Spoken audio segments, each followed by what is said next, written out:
adversity and in prosperity, in good and in evil. So sometimes when you think things are good, people, they're praying then.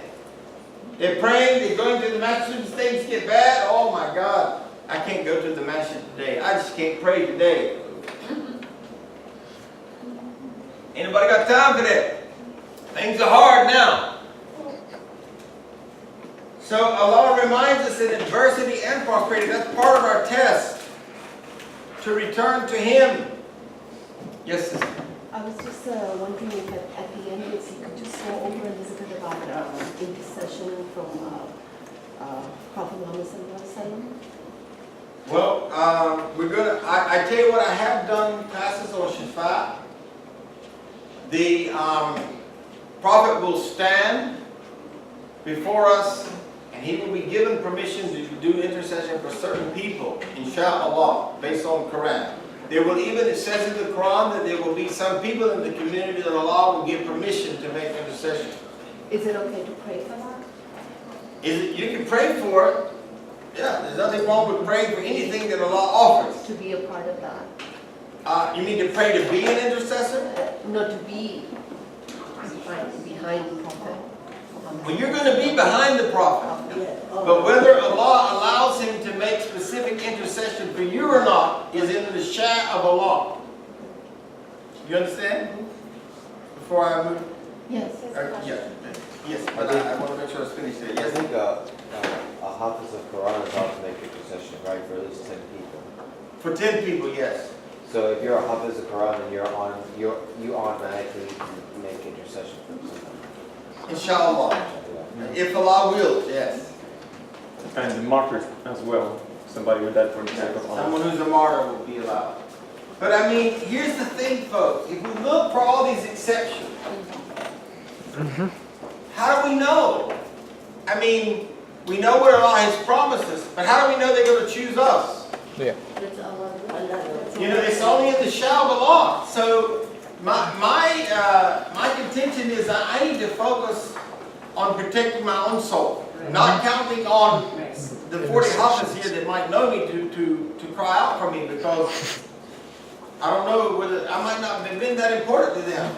Yeah. Particularly as a revert, because probably they're going to ask for mom and dad and grandma and grandpa and all their aunts and uncles, and we know that Muslims have big families. I might get left out. I got time for that. Yes, sister. And actually, I also just wanted to, I don't know if this is true or not, but I've read it somewhere that one of the first people that might be thrown in the hellfire is going to be a big, a person with great knowledge. Some people say Hafiz, some people say Alim. Yeah. And God is going to throw him in hellfire to Yes. say that, you know, you learned all this knowledge, but you were a hypocrite. So just becoming a Hafiz or just becoming a whatever is not just it's not like a mathematical equation. There's a lot of intelligence involved in it, so it's not that simple.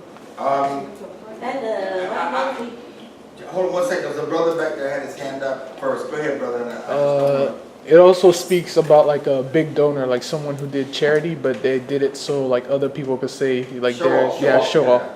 And that's part of shirk. And a martyr too, because they were fighting, so people would say, yeah, he's a great fighter.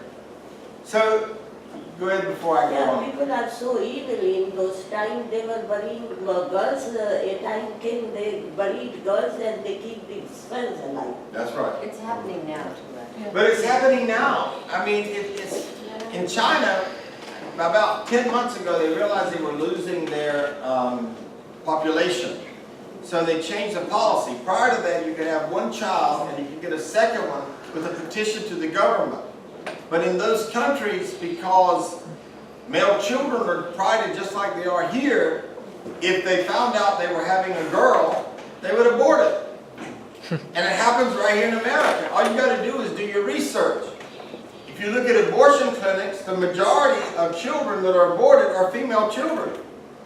It's very sad to say that, but it's because we don't understand the value, and we haven't accepted what Allah subhanahu wa ta'ala has said about the value of women in our society. When a woman is supposed to be respected 3 times more than the father, you know, it's a matter of our hearts that we've lost it. Did I miss anybody out? I was reading on the internet that there will be the 40 million males in China this year, that they might be at, that will have the women to marry. Yeah. And this is the other problem. Get rid of them. 40 million men in China that don't have a woman to marry, what are they going to turn to? Homosexuals. America. So, that's a problem. They also know what to do. I think probably that's an understatement to say that's a problem. It's quite unfortunate. But it's very unfortunate, but when you don't surrender to Allah, and you see, I want to touch on this because when we make halal what is haram, and haram what is halal, this is what happens. And that's why it's so important for us to surrender to Allah. And if Muslims surrender to Allah, if we really surrender, and that's why I encourage this family to change, to really have spiritual goals on a weekly basis, on a daily basis for yourself. Because if we really surrender, everybody will want what we have because it makes sense.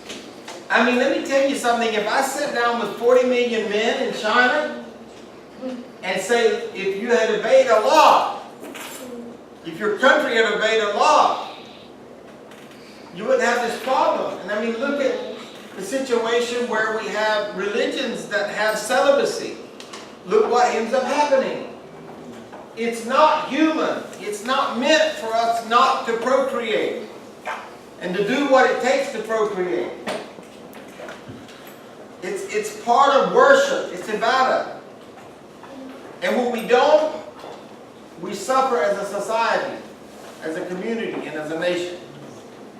So Maysoon, slide 442 is where we start.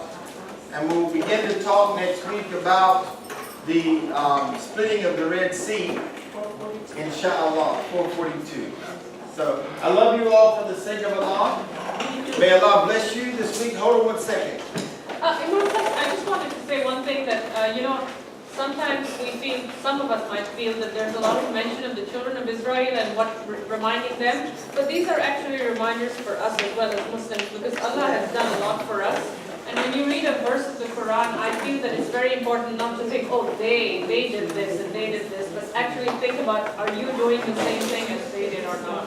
If you look at these, this slide right here, all of these verses is a reminder to who? Yeah. To us. Because it had already happened. The history was being shared with us. And then Allah was reminding us. So that's 3, 6, 9, 12, I think 14 verses where Allah is saying, recall and remind us that if these people do this, don't do this. And then the other thing I do want to say that's important, that don't mix up the Israelites as a tribe and start hating on the Israelites. Because we love the people of the book. They're themish. And yes, it's very sad what's happening in certain parts of the world. But we are supposed to love the Jews and the Christians. We can marry them. How can you marry somebody you don't love? And this is my wife. She's a Jew. I hate her. It doesn't work.